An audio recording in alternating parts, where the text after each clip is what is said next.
পাশাপাশি আপনাদের আত্মীয় স্বজন পরিবারের অনেক সদস্য আছে যারা গ্রামে বাস করে এবং কৃষি কাজ করে, আছে না এরকম? প্রায় প্রত্যেকটি মানুষের আছে এরকম। আমরা সিদ্ধান্ত গ্রহণ করেছি 10,000 টাকা পর্যন্ত কৃষি লোন সুদ সহ ইনশাল্লাহ আমরা মওকুফ করব 12 তারিখে যদি আমরা সরকার ইনশাল্লাহ গঠন করি। প্রিয় ভাই বোনেরা, এই এলাকায় মানুষের চিকিৎসা সুবিধার জন্য এই এলাকার সন্তান মিল্টনকে যেমন আমরা ধানের শীষের প্রার্থী ঘোষণা করেছি, মিল্টন একটু আগে তার বক্তব্যে বলেছে যে এই এলাকার মানুষের চিকিৎসা সুবিধার জন্য একটি হাসপাতালের প্রয়োজন। আমরা সারা বাংলাদেশের মানুষের কাছে আমরা পৌঁছে দেবার জন্য আমরা হেলথ কেয়ার নিযুক্ত করতে চাই, যারা গ্রামে গ্রামে যাবে, বিশেষ করে তারা চিকিৎসা সুবিধা দিবে। এই এলাকার মানুষের প্রয়োজনের জন্য আমরা ইনশাআল্লাহ মিল্টন যে দাবি করেছে সরকার গঠন করলে আমরা সেই হাসপাতাল পর্যায়ক্রমিকভাবে এখানে আমরা স্থাপন করব। এই এলাকার মানুষের আরেকটি বড় সমস্যা আছে, 100 ফিটের যে রাস্তাটির কথা এখানে মিল্টন উল্লেখ করেছে।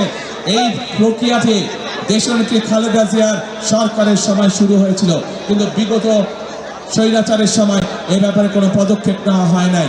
যেহেতু দেশনেত্রী খালেদা জিয়া এই কাজটি শুরু করেছেন, আজ এই মানুষগুলোর সামনে আমি বলে যেতে চাই যে ইনশাআল্লাহ 12 তারিখে বিএনপি সরকার গঠন করলে যত দ্রুত সম্ভব আমরা সেই 100 ফিট রাস্তার কাজ শুরু করব। এলাকার মানুষের চলাচল আমি একটু আগে আপনাদের সামনে বলেছি সংক্ষেপে আমি বিএনপি আগামীতে সরকার গঠন করলে দেশ এবং দেশের মানুষের ভাগ্যের পরিবর্তনের কাজ করবে তার কথা আপনাদের সামনে তুলে ধরেছি। প্রিয় ভাই বোনেরা, আমরা দেশের নারীদের জন্য পরিকল্পনা গ্রহণ করেছি কিভাবে দেশের নারীদেরকে আরো ক্ষমতায়ন করা যায়। আমরা দেশের কৃষকদেরকে কিভাবে অর্থনৈতিক মেরুদণ্ড যাতে অর্থনৈতিক মেরুদণ্ড শক্তিশালী করা যায় সেই পরিকল্পনা গ্রহণ করেছি। দেশের মানুষের স্বাস্থ্য সেবা কিভাবে পৌঁছে দিতে পারবো সেই পরিকল্পনা গ্রহণ করেছি। দেশের তরুণ যুবক সমাজের সদস্য যারা ছেলে হোক মেয়ে হোক কিভাবে তাদের কর্মসংস্থানের ব্যবস্থা করব, আইটি সহ ভোকেশনাল সহ বিভিন্ন টেকনিক্যাল ইনস্টিটিউশন গঠনের মাধ্যমে সেই পরিকল্পনা আপনাদের সামনে তুলে ধরেছি। কিন্তু প্রিয় ভাই বোনেরা, এই সকল পরিবর্তন যদি করতে হয়, এই সকল পরিকল্পনা যদি বাস্তবায়ন করতে হয়, তাহলে আমি এবং আমার দল বিএনপি আপনাদের সহযোগিতা সমর্থন ছাড়া সম্ভব নয়। আমি আপনাদের কাছে জানতে চাই, বিএনপি একটি রাজনৈতিক দল হিসাবে আপনাদের সামনে তার পরিকল্পনা উপস্থাপন করেছে, কিন্তু ঢাকা 15 প্রিয় অধিবাসী বৃন্দ, আমি আপনাদের কাছে 12 তারিখের আপনাদের পরিকল্পনা জানতে চাই। আপনাদের কি পরিকল্পনা 12 তারিখে?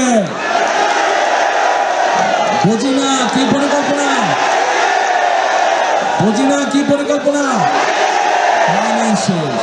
ইনশাআল্লাহ প্রিয় ভাই বোনেরা, আজকে আমি আমার দলের পক্ষ থেকে এতটুকু কথা আপনাদেরকে বলতে পারে যে ইনশাআল্লাহ 12 তারিখে আপনারা আপনাদের পরিকল্পনা সফল হলে বিএনপি পর্যায়ক্রমিকভাবে যে সকল পরিকল্পনা দেশের মানুষের জন্য গ্রহণ করেছে এবং এই এলাকার মানুষের জন্য যে সকল প্রতিশ্রুতি আমরা আপনাদের সামনে তুলে ধরেছি, পর্যায়ক্রমিকভাবে আল্লাহর রহমতে ইনশাআল্লাহ আমরা সেগুলি বাস্তবায়ন করব।